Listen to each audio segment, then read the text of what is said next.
Bem, a primeira conferência, então, chamada Princípio e Fundamento. Os exercícios espirituais de Santo Inácio, e nós estamos tomando aqui o seu exemplo. Não dá para fazer tudo o que está pedido ali, mas aqui tomamos o seu exemplo. Os exercícios espirituais começam com essa consideração, que é o princípio e fundamento de todas as coisas criadas por Deus. As coisas racionais, as coisas irracionais. E como nós devemos contemplar tudo isso como tudo deve servir para a maior glória de Deus.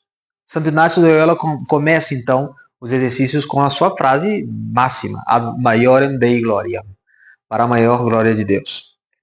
Então, princípio e fundamento, nós vamos começar com o seguinte conceito. Por que Deus criou o homem? Qual foi o fim que Deus pretendeu ao tirar o homem do nada e criar essa natureza racional?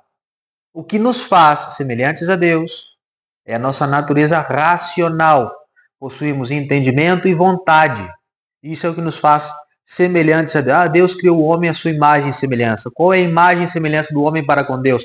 Ser racionais. Existem somente 3 grupos de pessoas racionais. Deus, 3 pessoas divinas diferentes, mas a divindade, os anjos e os homens. São seres que têm razão.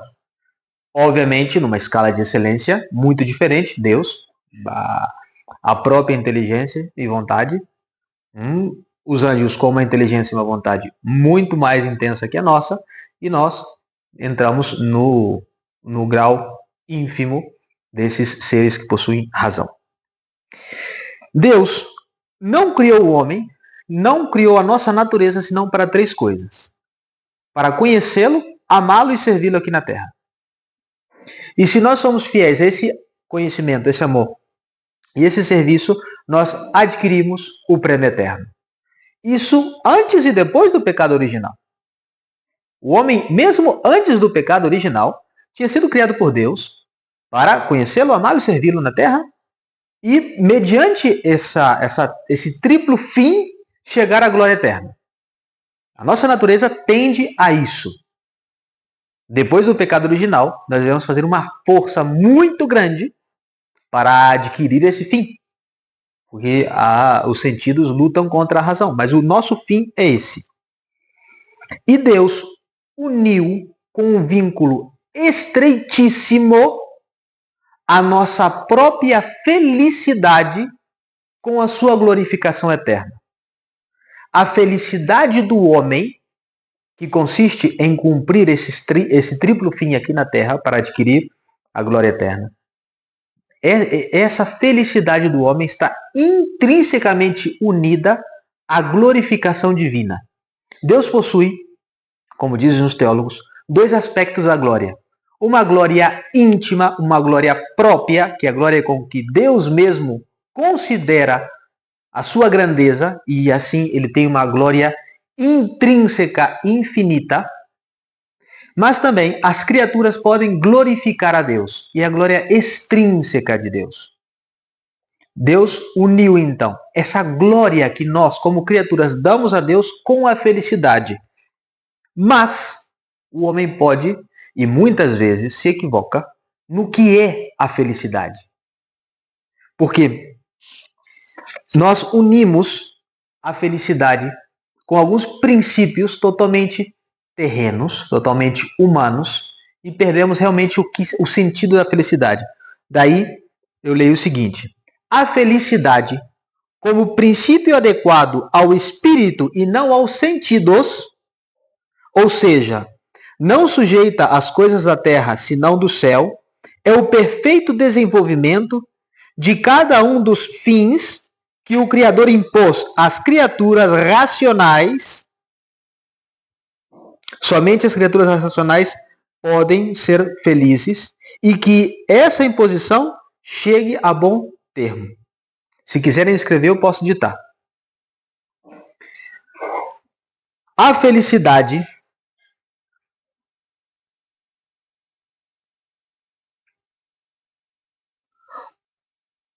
como princípio adequado ao espírito e não aos sentidos,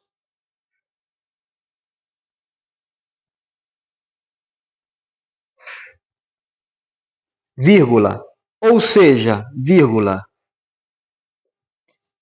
não sujeita as coisas da terra,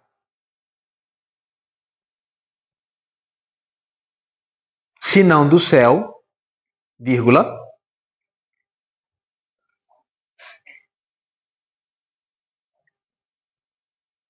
é o perfeito desenvolvimento de cada um dos fins,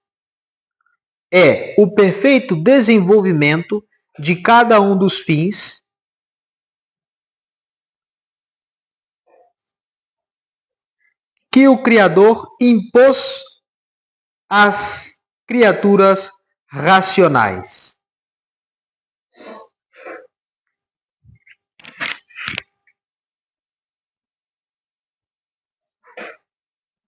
Ponto.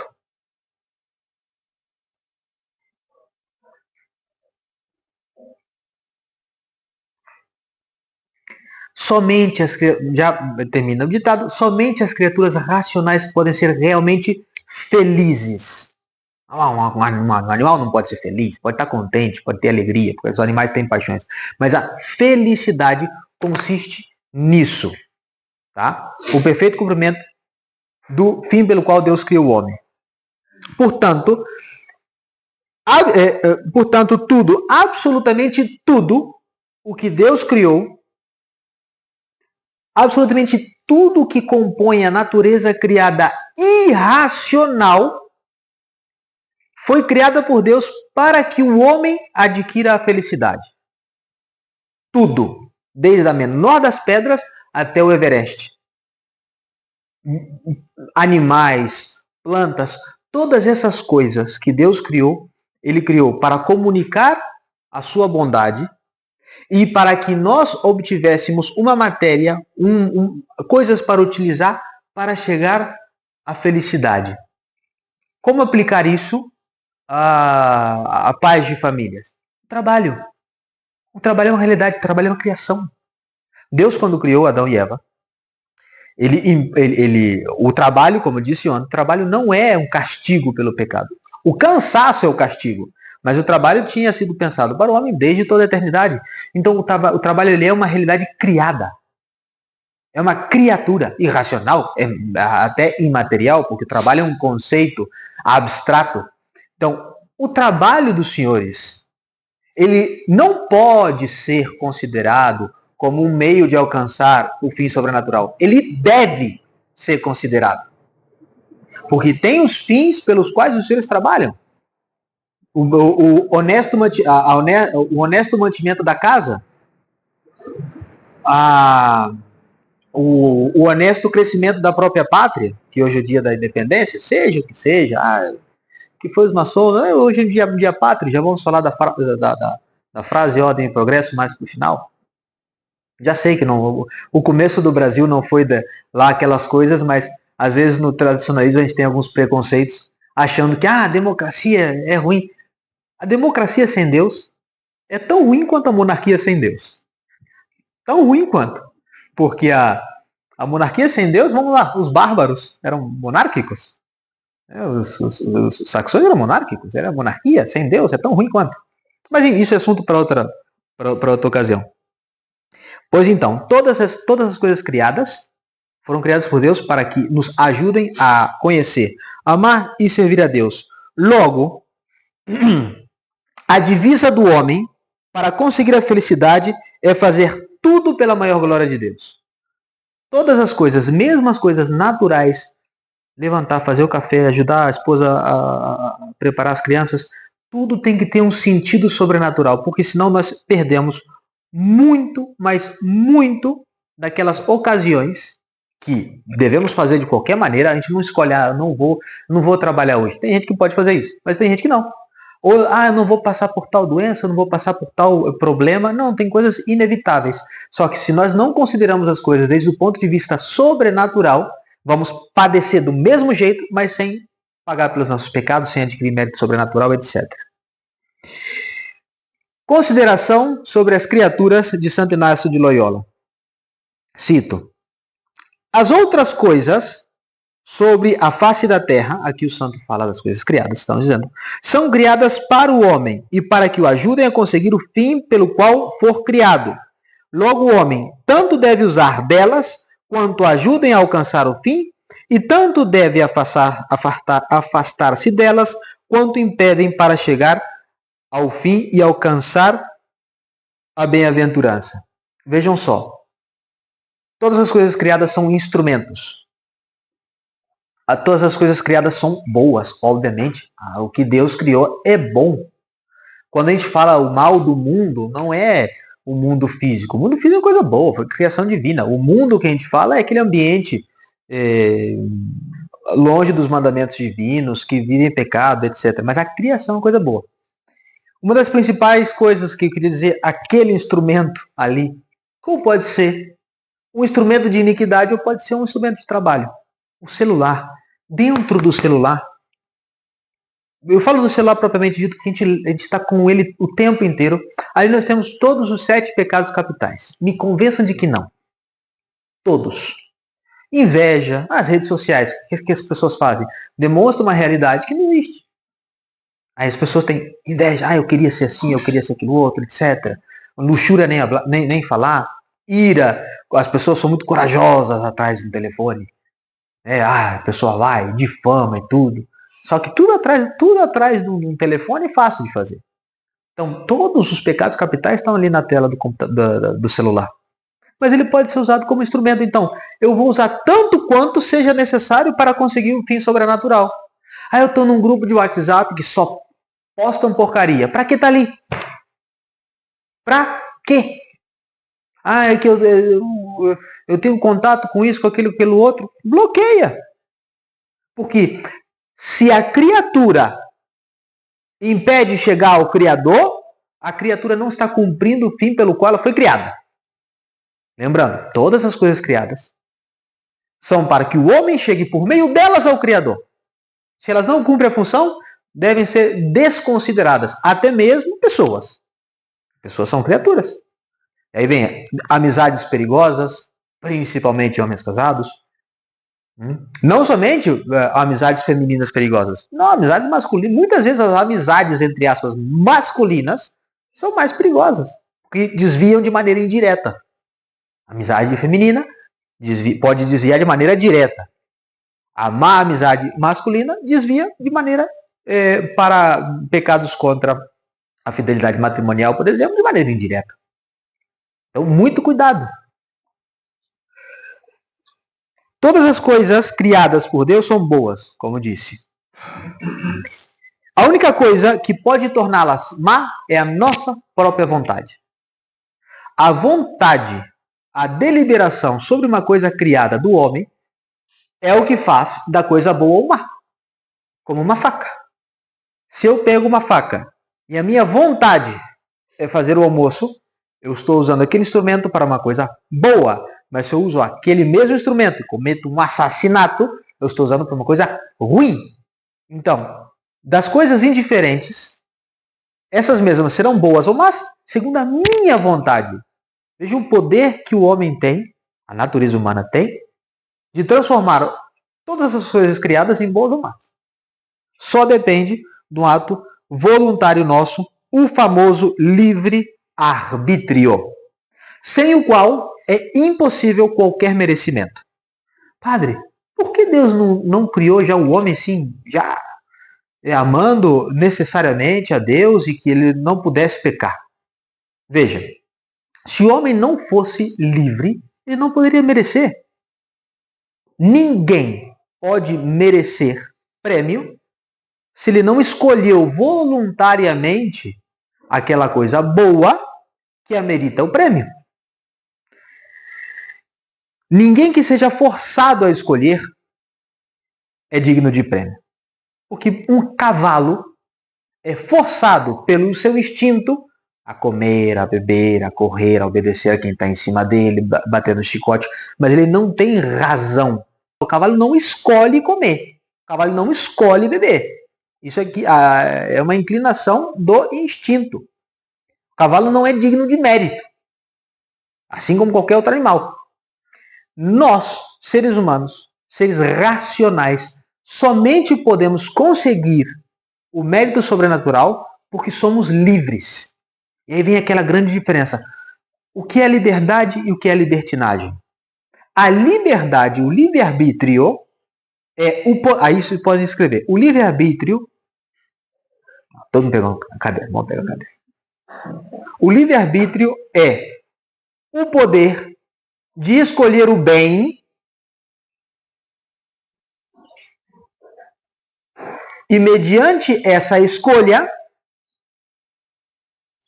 o livre-arbítrio é o poder de escolher o bem e, mediante essa escolha, adquirir méritos.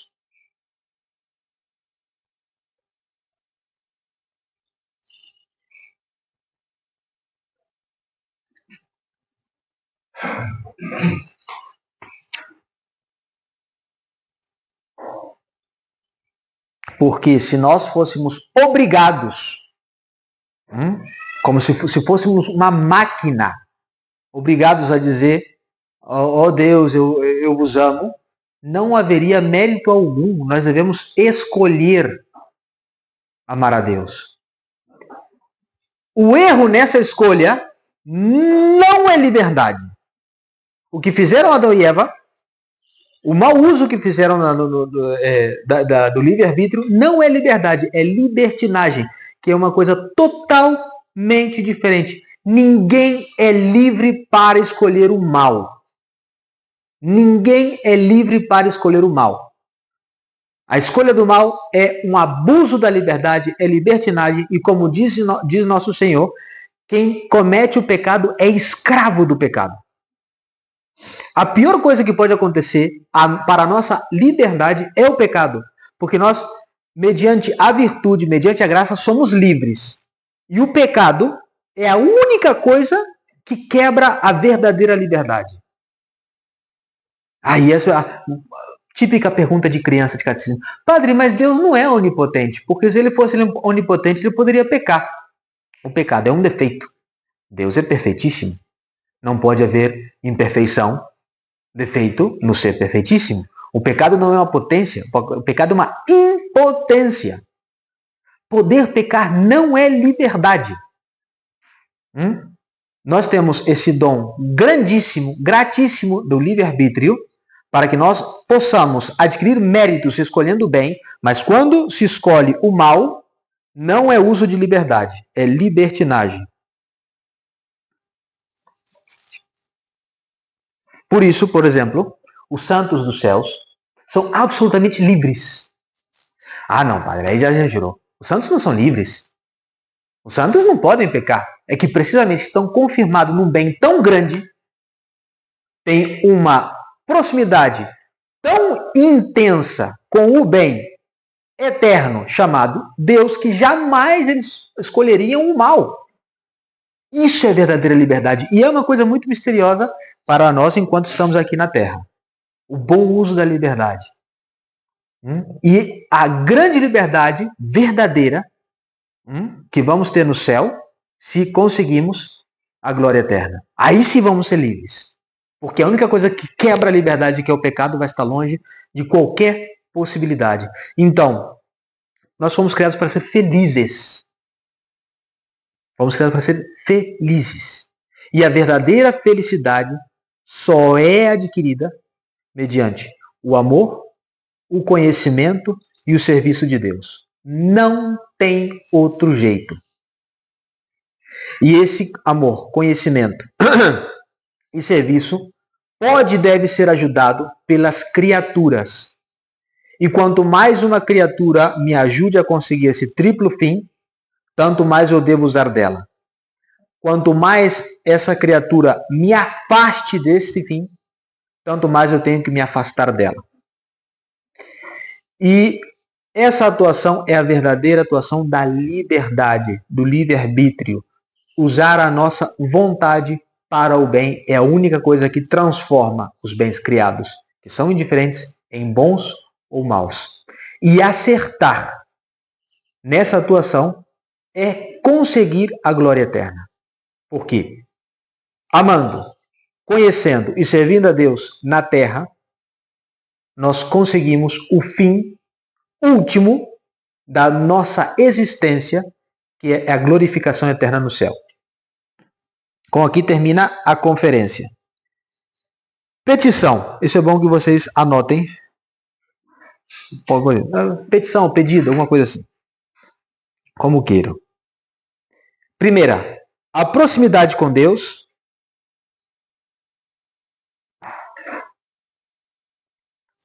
Segunda, prudência no governo das coisas terrenas.